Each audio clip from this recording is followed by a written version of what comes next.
Olá, tudo bem? Bom, o Brasil é mesmo um lugar de pessoas trabalhadoras, pessoas honestas e também de pessoas que são comédia. Pessoas que às vezes por questões até de zoeira bagunçam e acabam até machucando as outras pessoas. Falo isso porque muitas vezes o pessoal do Sul discute com o pessoal do Nordeste, o pessoal do Sudeste discute com o pessoal do Nordeste, do Sul, há aquela rixinha entre cariocas, paulistas, há rixa entre mineiros, né? Rixa entre nordestinos. E o mais comum de uns tempos para cá, eu diria de uns 8, 9 anos para cá, é o pessoal costumar dizer que o Acre não existe, né? Eu me lembro de uma vez o São Paulo, a cidade de São Paulo, praticamente, né, a região metropolitana de São Paulo, ficar sem água potável. E um garotinho lá do Acre estava tomando banho numa bica d'água, né, e o garotinho até falou um palavrão, né? Aqui é Acre, né? Tirando um sarro do pessoal paulista, dizendo que ali era Acre porque ali tinha água, né? É muito engraçado isso do ponto de vista de um garoto de seus 7, 8 anos de idade, né? Você olha assim, você fala, pô, aqui é Acre, o Acre existe. Mas, vamos levar então em consideração algo muito sério. Você nunca viu um americano, né, falar, o cara que mora, por exemplo, em Nova York, falar mal do cara que mora em Los Angeles? Você nunca viu nas redes sociais o cara que está lá em Dakota do Norte falar mal do cara de Dakota do Sul? O cara que mora em Utah falar mal do cara que mora em Idaho? O cara que mora em Manhattan falar mal do cara que mora em Seattle? Você não vê isso, porque para o brasileiro, Estados Unidos é um só. E muitas vezes, alguns, não digo todos, alguns conhecem os Estados Unidos, o país inteiro, mas não conhecem nenhum dos 50 estados que compõem os Estados Unidos, e muito menos as capitais. Lógico, existem exceções, existem pessoas que estudam os Estados Unidos e conhecem tanto os estados quanto as capitais, muitas vezes sem sequer ter ido morar nos Estados Unidos, sem sequer ter ido passar algum tempo como turista. O mesmo eu vejo, por exemplo, americanos, né, norte-americanos, os Yankees, virem para o Brasil e antes de virem conhecerem o Brasil, conhecerem a língua portuguesa, falarem bem do Brasil, e não importa se esse estrangeiro, né, esse gringo, esteja no Acre, esteja em Fortaleza, Ceará, esteja nas dunas maranhenses, os lençóis maranhenses, esteja no Rio Grande do Norte. Não importa se ele desce para o Sudeste, vai para Minas, São Paulo, Rio, Espírito Santo.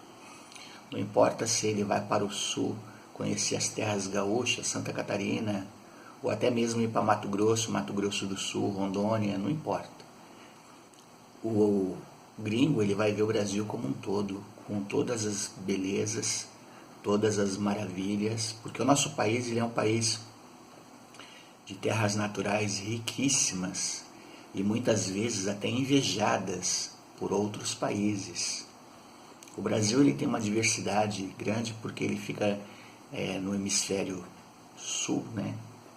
Entre o hemisfério sul e a linha do Equador, tanto que o Trópico de Capricórnio passa pelo estado de São Paulo, né? E lá em cima, quase divisa, se tem o Trópico, a linha do Equador passando praticamente próximo à região norte. Então, o Brasil é um país de terras continentais, tão grande quanto os Estados Unidos, tão grande quanto a Rússia, se bem que a Rússia é o maior país de terras continentais, mesmo perdendo algumas terras, onde alguns lugares se tornaram países independentes. A Rússia, ela é enorme. No entanto, ao contrário da Rússia, o Brasil ele é praticamente povoado de norte a sul, de leste a oeste. Lógico que a maior quantidade das pessoas se situa na região sudeste, né? E tirando isso, o Brasil ele é povoado de certa maneira, com uma certa distribuição nas outras regiões. Então eu fico indignado do brasileiro falar mal de si mesmo, né, dos conterrâneos, e eles disserem que o Acre não existe. Ora, você olha para os livros de geografia, você vê o mapa do Brasil como um todo.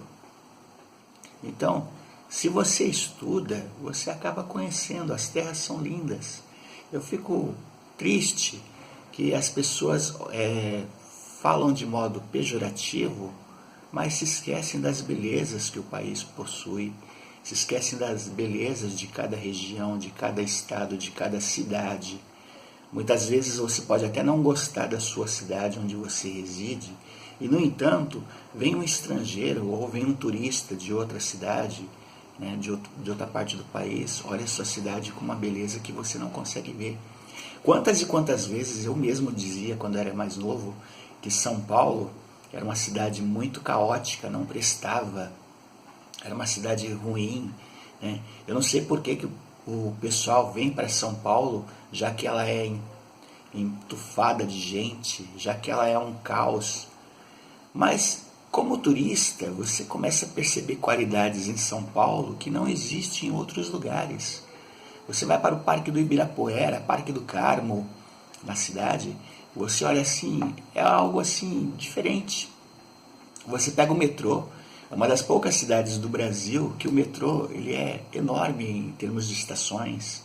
A qualidade do metrô é impecável.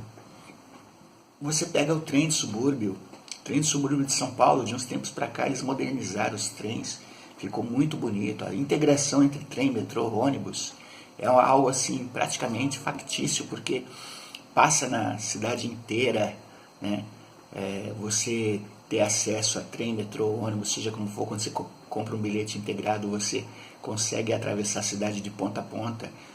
Quem diria que há 40 anos atrás eu conseguiria, por exemplo, sair da zona leste de São Paulo, extremo leste, e ir para o centro e depois ir direto para a zona sul sem pagar uma passagem, sem pagar duas passagens, só pagando uma.